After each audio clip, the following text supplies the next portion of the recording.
acca Aliou Sow tey suñu rubrique actualité suñu premier point bi ñu fas yéene waxtaanee ki nga xam ne moom moo di monsieur le président Macky Sall ak son futur gouvernement mu nekk ay laaj yoo xam ne rek samp na bu baax baax néega bi ñu génnee ci li nga xam ne moom mooy élection locale yi passé. Oui c'est vrai que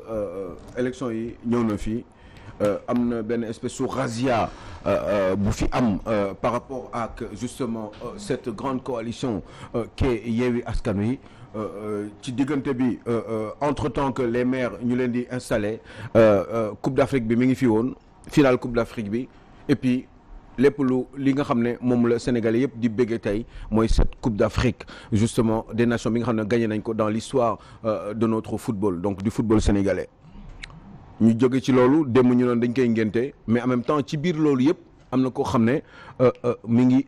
téye réew mi te président Macky Sall la tudd réew boobu waaw ngénte nañ ko dégg nga maam mais loolu ñu ngénte xam nga ngénte bu ñu doom juddoo ba ñu ngénte ba pare après foofu la problème yi di commencer parce que liir bi il faut nga dundal ko il faut nga jënd ay couches il faut que nga dem di yóbbu ci pédiatre machin et cetera day compliqué trop après des difficultés les vraies difficultés familiales di commencer parce que da nga ciy war di jànk noonu na xale la te dañ ko war a toppatoo pour mu vivre et survivre donc loolu faisant le président Macky Sall fu ñu toll nii ci diggante yooyu yëpp am na yu fi xew parce que nee naa leen ci biir Coupe d'Afrique bi élection am na une razzia y a des béréb yoo xam ne Macky Sall daf ko perte te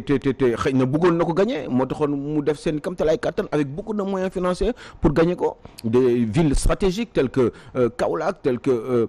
Ziguinchor telles que justement la capitale du Sénégal Dakar yooyu yëpp faisant ça fait que effectivement metti na leen bi ñu ko perte mais comme dañ ko perte nag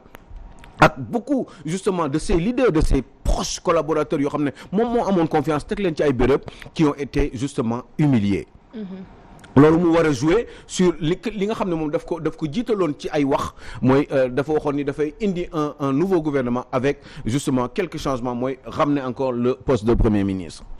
parce que premier ministre boobu nag dafa gën a jege parce que dafa mel ni nee na ñu Macky Sall mi ngi nekk di togg loolu toute cette semaine même d'aucuns disent que ni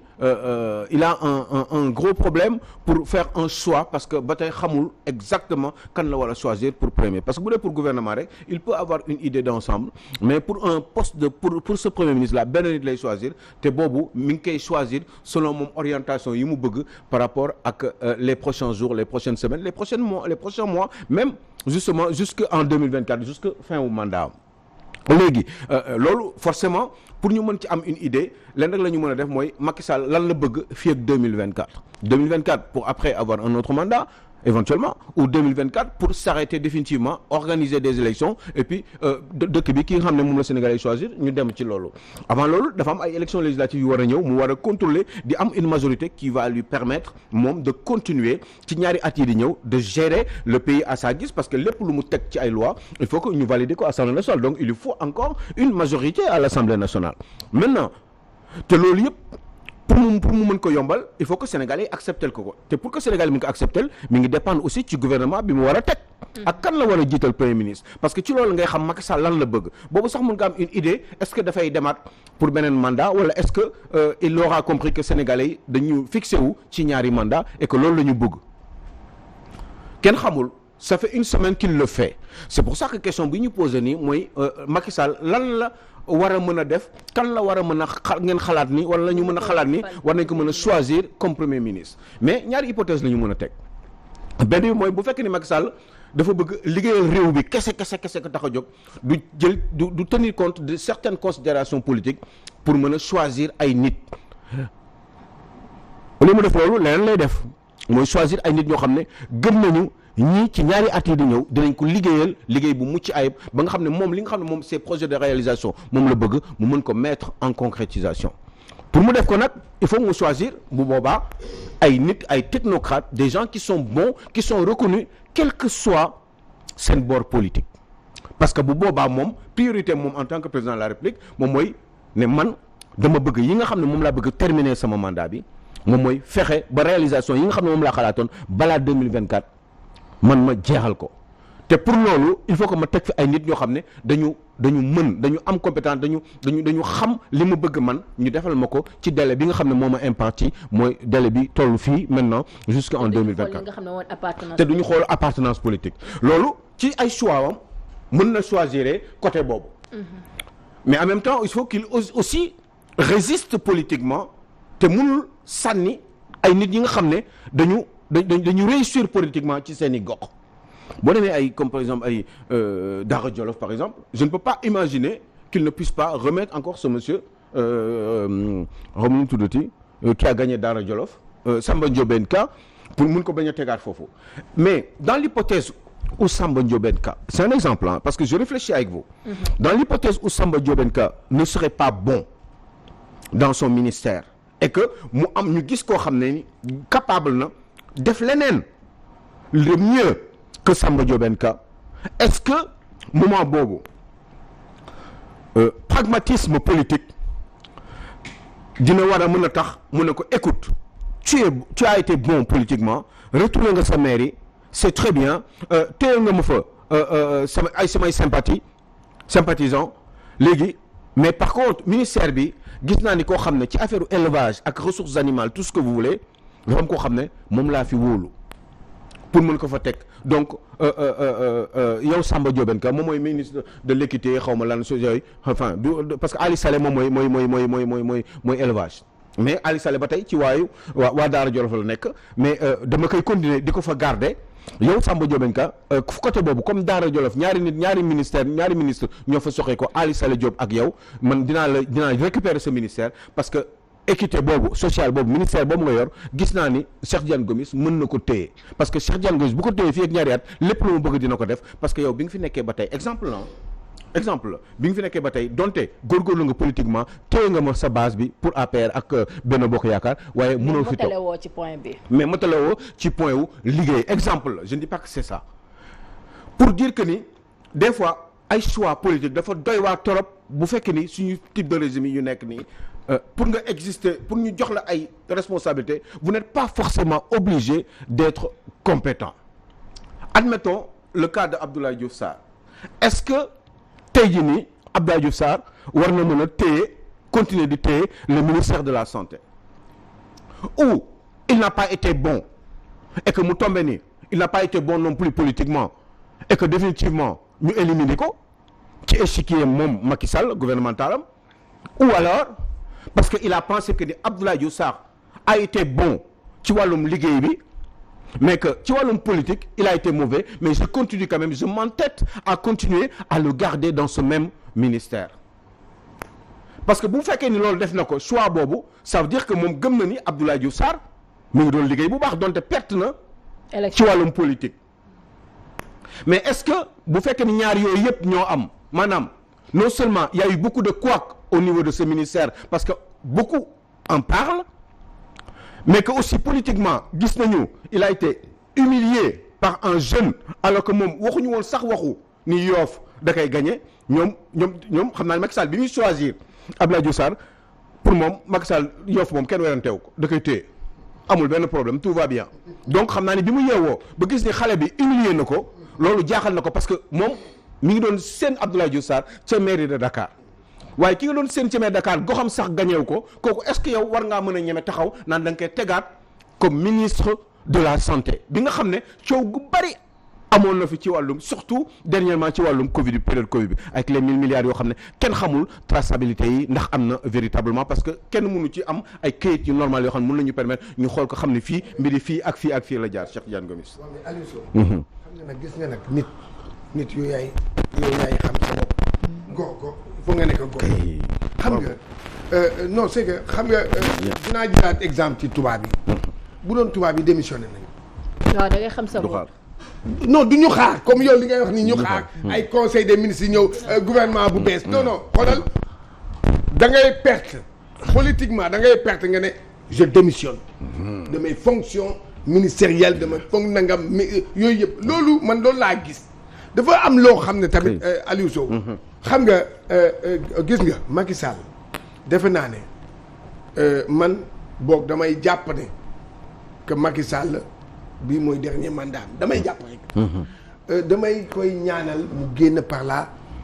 par là. grande parce que Macky Sall na ne alhamdulilah.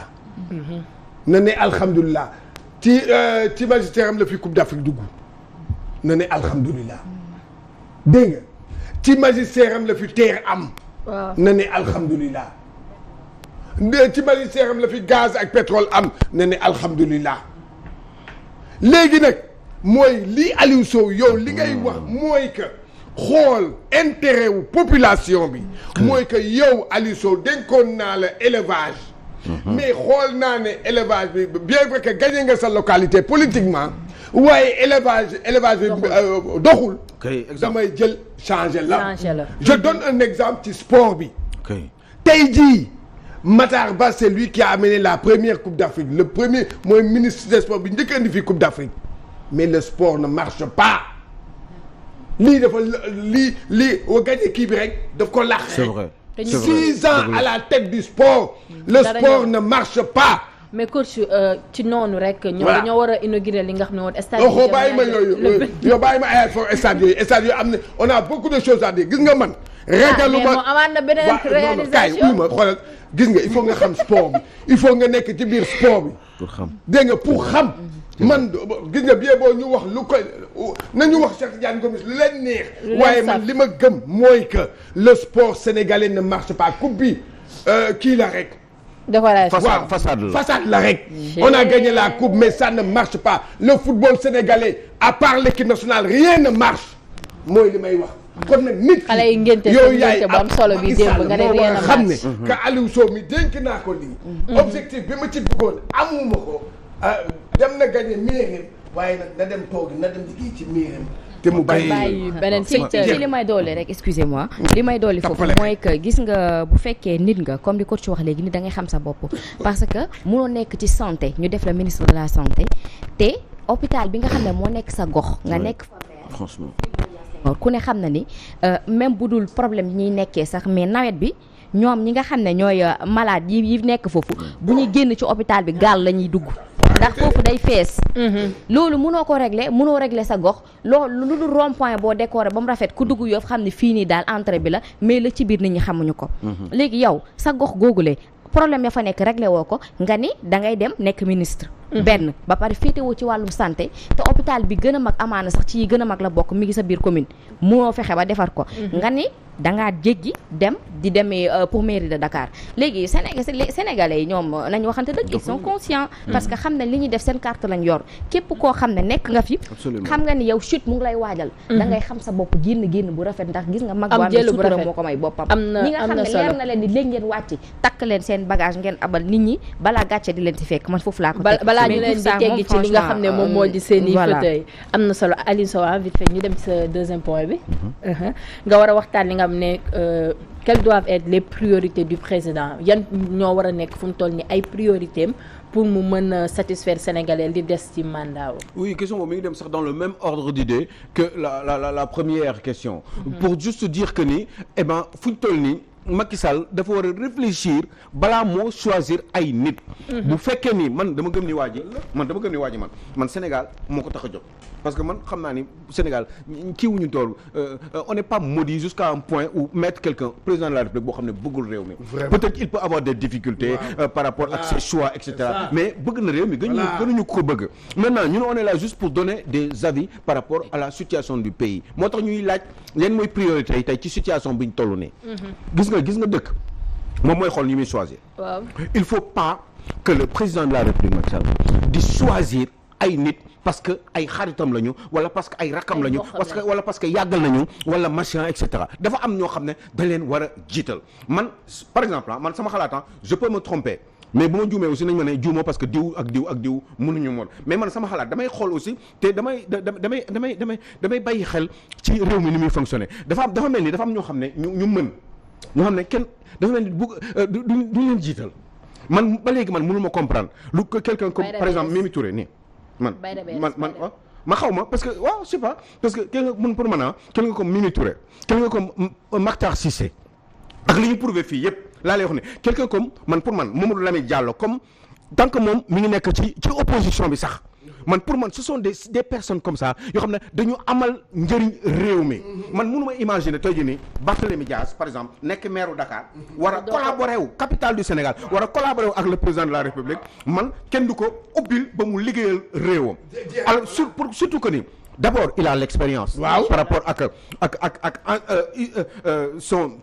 yàgg bi mu yàgg ci politique am xam-xam jàng socialisme ci biir parti socialiste xam les rouages du pouvoir xam les intérêts du pays ñu gis li mu jot a def dans sa commune de Mermoz Sacré-Cœur yàlla def mu gagné mairie Dakar gagné ki nga xam ne yow da nga ko wóolu woon man je ne vois pas en tant que président de la République war a nekk am un rôle d'arbitre ba pare di fonctionner sur les priorités uniques du pays man ma gis Barthélémy Dias te du ma ko jël pour mu liggéeyal sama réew parce que tout simplement moo tax président warul nekk président de parti wala de coalition il faut mu nekk le président fii la ñuy xamee ndax Macky Sall mooy le président de tous les Sénégalais ou pas parce que quand on est président de tous les Sénégalais on choisit par rapport ak le fait que ni on est là pour tous les Sénégalais mais si on choisit parce que tout simplement nit ki sama nit la wala sama boy la wala yàgg nañu nekk wala déggal na ma prenez les bonnes personnes jëlal nit ñi nga xam ne mën nañu liggéeyal réew mi même bu ñu la contrer aussi bu ñu amee ay capacité am ay compétences am ñoo xam ne bu ñu ko defee ci seen xam-xam ak seen xarañ réew mi dina mën a dox il faut les prendre ak fu ñu mënti jógee parce que ñun xam nga lu ñuy intéressé pas parce que l'autre vous le détestez ou vous l'aimez wala non il faut voir ndax nit ki mën na te li nga bëgg yow est-ce que mën na la ko defal mais bu la ko mënee defal nga ne doo ko jël juste parce que yow nit ki bokkul ci yow alors que mais bu bokkul ci yow ñun suñ seen parti ñun suñoo nekku ci ñun li ñuy intéressé moom mooy réew mi comme réew moo ñu intéressé te mënal la dara réew mi y a aucune raison yow président de la République que vous ne le choisissiez pas donc prenez c'est un conseil que je lui donne Aline Sow prenez les bonnes personnes jëlal nit ñu mën ñi ñoom ñi ma dégg nii man ma leen gis ni cité leen nii kenn weddalwu leen seen xam-xam ak seen xarañte ak seen dëggu ci réew mi ñi ma la cité léegi nii man je ne sais pas pourquoi vous ne les prenez pas à vos côtés ndax ñu am na ñeneen ñoo xam ne kenn xamu leen nag dañu làqu ñii dama lay wax rek parce que ñoo fës am ñoo xam ne ñi ngi ci biir réew mi man il faut aller vous renseigner sur les personnes compétentes am ñoo xam ne amuñu njëriñ réew mi teg leen de côté monsieur le président de la République rien que pour l'intérêt du pays exclusif du pays. Aline Sow mu nekk loo xam ne am na solo trop ñu war a jiital li nga xam ne moom moo di intérêt réew mi parce que jàpp naa ne réew mi moo leen a yitteel ñu bañ a def li nga xam ne moom moo di parparloo politique mu nekk loo xam ne am na solo trop ñu lay jaajëfal amoon nañu mbégte rek comme d'habitude ci say analyse dañuy ànd ak ki nga xam ne moom moo di Fatima Kidé ci seen rubrique people.